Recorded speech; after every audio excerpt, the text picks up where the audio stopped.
can't neuroimaging be used for clinical diagnosis of ADHD? Because at this point, it can't.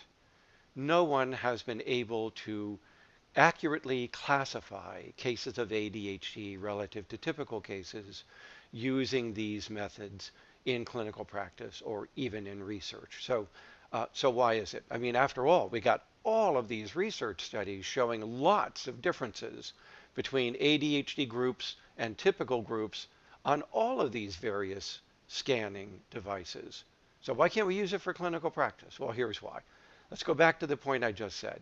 Imaging methods are very useful in research studies, but that's because we compare large groups of individuals, say ADHD, versus typical. So we're comparing groups and many people within the group, and we average their scans together, and therefore we compare the differences in the means of these groups to each other. So think of two bell curve distributions, one for ADHD, one for typical people on the scan, and we're comparing their means. And oftentimes there are statistically significant differences between these means. And so the paper has a positive finding that there are these imaging differences between these groups. But let me point out something. The differences in these studies are so small that it takes comparison of groups, many people within these groups, to detect the group differences. That's what studies are looking at, group differences. What clinicians are looking at is how a single individual differs from other typical individuals. So clinicians are comparing and classifying cases, not comparing two groups on average differences. So the more two groups overlap with each other in their scanning, the less useful that scan will be in clinical practice. And that is what clinicians are trying to do. So if the differences between groups are very small, they cannot be seen on an individual, a single person's scan by a clinician so as to classify or diagnose them, even though that imaging device might well have proven useful when comparing groups. So for any scan or test to help us with clinical diagnosis, the distribution of scores for the ADHD group must be tremendously different from the distribution of scores for the typical group. The two distributions almost should not be overlapping with each other, so that we can see that the scan or scores of people in one group are going to be dramatically different from those in the typical group. But we don't see that. We see that these distributions highly overlap.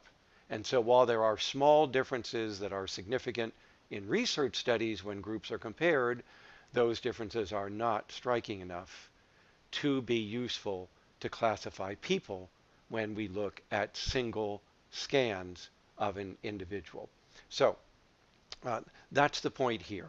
The neuroimaging is not useful in clinical practice because the differences from typical people are rather small. If we look at brain volume of the cortex, let's say, it's about 3 to 5% smaller in people with ADHD than in typical people.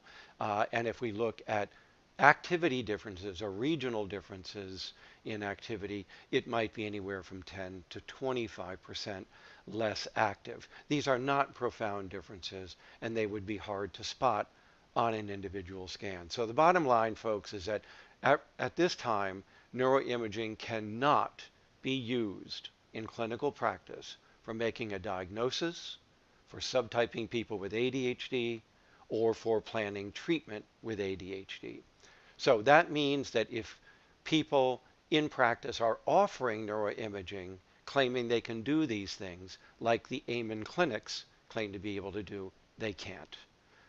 So that's a big problem out there. There are people using devices and making claims about them when the research base for doing so simply doesn't support the use in clinical practice. I don't know any neuroimagers working in the field of ADHD that are recommending neuroimaging for clinical diagnosis. So buyer beware out there if you're running into people offering scans claiming to do things like diagnosis, subtyping, treatment planning, when in fact they cannot do so. Perhaps in the future, these images will become so good at resolving these differences, at their resolution, that maybe they can start to be used for diagnosis. Be careful out there because you can spend good money on neuroimaging and it's not going to be able to give you the answer you want. Okay, so thanks for joining me.